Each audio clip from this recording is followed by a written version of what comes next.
The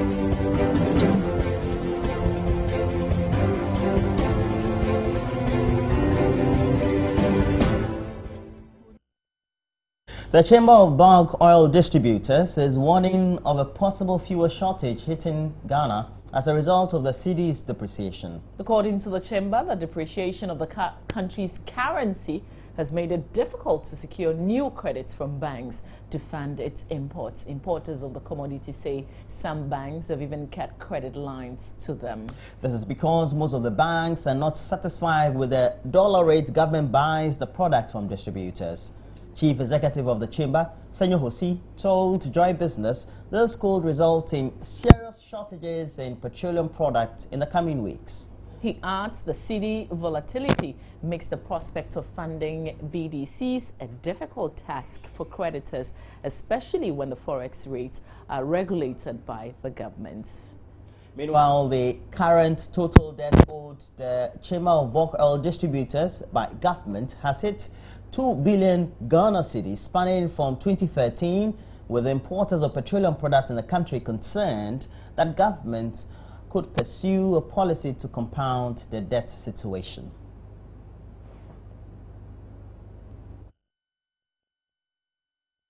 By way of petroleum, that's where we are. But we have a lot more problems. Yeah, definitely. And Ghana has been sanctioned by the African Development Bank for non-payments of the country's debt obligations. That is according to the vice presidential candidate of the opposition NPP, Dr. Mahamudu Bawumia. And the development, according to Dr. Bawumia, means that signature of new AFDB loan agreements, disbursement on all AFDB ongoing projects, and the granting of new loans have been suspended until the situation is resolved. The sanction, he claims, has been in effect since January this year. Well, the claim by Dr. Bawumia suggests that Ghana joins a list of nations currently under AFDB sanctions. The other countries include Sudan, Zimbabwe, and Djibouti. Ghana's arrears on its AFDB debt obligations only serves to emphasize the pressure on government cash reserves, as well as the poor debt management inabilities of governments.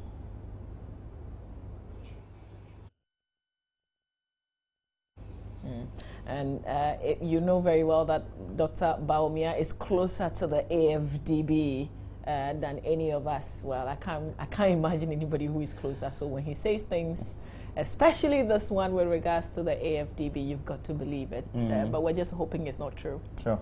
Okay. We know that the economy is really reeling under a number of crises, mainly the energy crisis. And with no end in sight to the current crisis, chopper operators have joined a long list of businesses lamenting the effects of the crisis on their jobs. Well, while some have laid off some workers, others have also reduced the salaries of their staff to, push down the high cost of running their businesses. Here's Matilda Wemaga's report. Vivian Adobia is one of the few chopper operators within Osu in Accra. She's been running this business for 20 years. Her greatest fear is that she will have to close down her business sooner than she expects. She is worried that the cost of running her business has gone up lately because of the ever-worsening power crisis.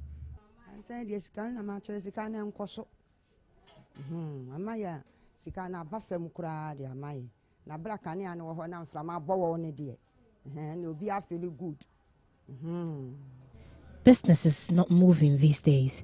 Some customers can't even stand the heat in here. When the light goes off, I have to go to the market every day. This also comes at an extra cost. I'm currently running at a loss.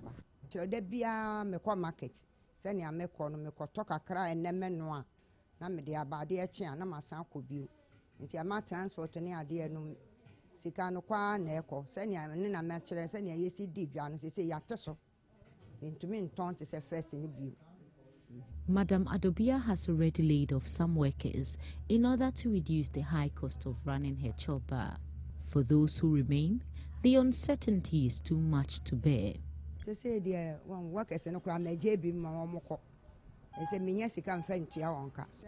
I have laid off some workers because I cannot afford to pay their salaries. I do not make profits like I used to. Other Choba operators have had to cut back on production because much of the leftover food cannot be stored. Auntie Grace says she cannot afford to buy a generator to run her business. In order to keep the business running, her workers agreed to a pay cut. Yeah, bad dear. Yeah, you man, I had in Kakramay. I had in Pa my say Bia, Obeko Jas so Kakotona more. And now my yet on any be a best. Our work is becoming very difficult. Our products, especially the fish and meats, go bad because we do not have lights to refrigerate them. This comes at extra cost.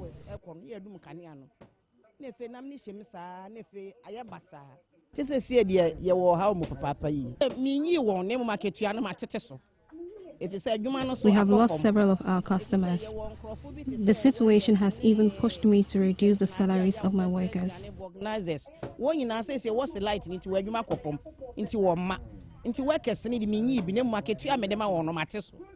It still remains unclear when the energy crisis will end. Between now and then, what is clear is that the shortage of electricity is beginning to bite where it hurts the most: people's pocket and their livelihoods. Matilda Pomaga for Joy News, Accra. Okay, so hundreds of members of the New Patriotic Party on Tuesday besieged the party's headquarters here in Accra, asking the National Executive Committee members for, to rescind the decision to allow only women contestants in constituencies with certain women members of parliament. The NPP's National Executive Committee on Monday issued a directive to bar men from contesting incumbent female MPs in the party's parliamentary primaries, which has been scheduled for May 24. The decision, however, has been met with stiff opposition from some party members. A petition has consequently been presented to the National Executive Committee to the effect that no specific interventions be made to favor certain candidates.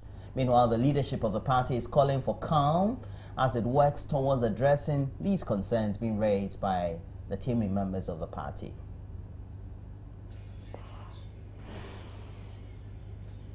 In the related development, Member of Parliament for Aswasi and Majority Chief Whip Muntaka Mohammed Mubarak has threatened to seek redress at the Supreme Court to challenge the MPP's directive on parliamentary primaries, which he says relegates democracy to the background. According to him, the measures will also promote corruption in Parliament and described it as an unfortunate directive in an exclusive interview with Joy News.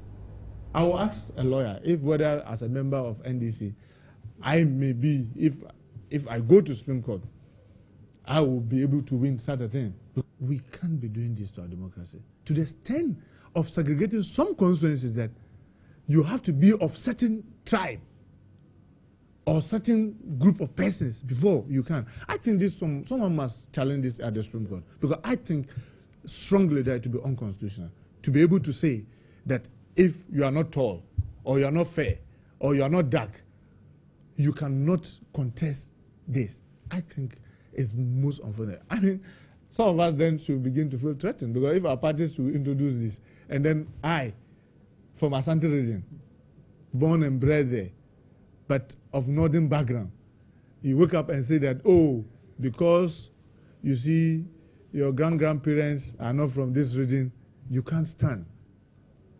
That I can't imagine the confusion that we are putting ourselves to. And I thought that MPP should learn from some of their leading members' utterances that people are even denying.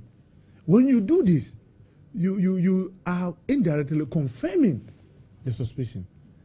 Please, I think that it will be in the best interest of that party to reverse some of these decisions. This is completely out of order. And I will encourage a strong MPP person who believes in the neutrality of this country, who believes in the unity of this country, to challenge that in the Supreme Court. Even if they will not reverse the one involving huge amounts of money, but this one for the tribe, I think that they must. Because I'm thinking, if what I'm hearing, some of the consensus what I'm hearing is right, it means that there are some certain MPs currently who may have to relocate looking for constituencies.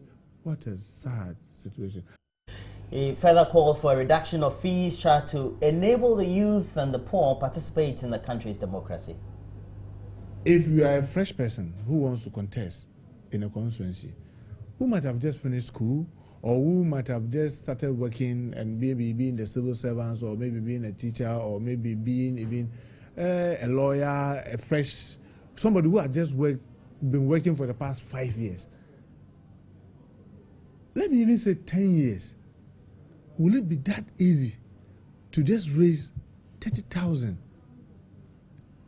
as a condition precedent before you can even go into contest?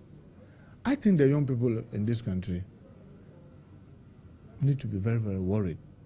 And like I keep saying, with a greater respect to MPP, I strongly think that this cannot be right. Okay, I'm just thinking, Alaji, right now, what have you got to do with the NPP? This is NPP politics, typical. And there you are threatening to go to the Supreme Court. Amazing. I guess he's a politician, so he may be concerned as well. Yeah. Because if the policy is introduced in his party, he will not be very much happy. Does it mean the NDC already is feeling some kind of pressure to also do a similar thing? Remember yesterday you were saying that the NDC could follow suit with this. Yeah, definitely. It's a political game for 2016. So sometimes if you're not astute and assertive, you could be falling down the slides. Amazing. Interesting party politics there for you. But we've got to move on. A joint military, police and navy operation is underway in Bui in the Bono-Ahafo region to try and flash out armed foreigners illegally mining near the Black Volta, which feeds into the Bui Dam. Ghana's National Security deployed a team in response to complaints by the Bui Power Authority that managers of the Bui hydroelectric dam for military assistance in dealing with the serious degradation of the environment by Galamsey operators. Head of communications at the authority, Wombela Salifu, confirmed the operation to Joy News. The mining activities involve the removal of the vegetation cover and then a general degradation of the environment. For us, Bui Power Authority, our major concern is that if these activities are not, when we have rain, these soils and then debris that have been accumulated around the illegal mining sites will be washed into the Bui reservoir, and we are going to have a pollution of the lake. And if in the long term, when a lot of sand is washed into the riverbed, we're going to have a filtration. Our concern now is even with the pollution, because they are using chemicals and because they are engaged in illegal acts, they tend to leave all kinds of refuse around where these activities are taking place. When it rains, all that will be washed into the lake, and so we have the Bui reservoir being polluted. Have you made any effort to convince these people to leave where they are? What Bui Power Authority did was to quickly inform the national security about this illegal activities and the negative impact it's going to have on the plant.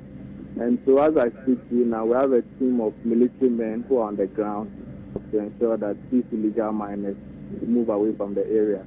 Look, we have military, we also have the Navy, we also have the policemen who are there, but the focal point is the military and the Navy, but the police are also there to assist. Okay, so that's it for our news for this morning. We want to say good morning to you, Mr. Michael Buluga. You're Director GS in the Ketakrachi districts, and you watch our show every weekday morning. We appreciate it, sir. Thank you for watching. Well, we'll come back, Roland, and do the newspapers. I've got the graphic.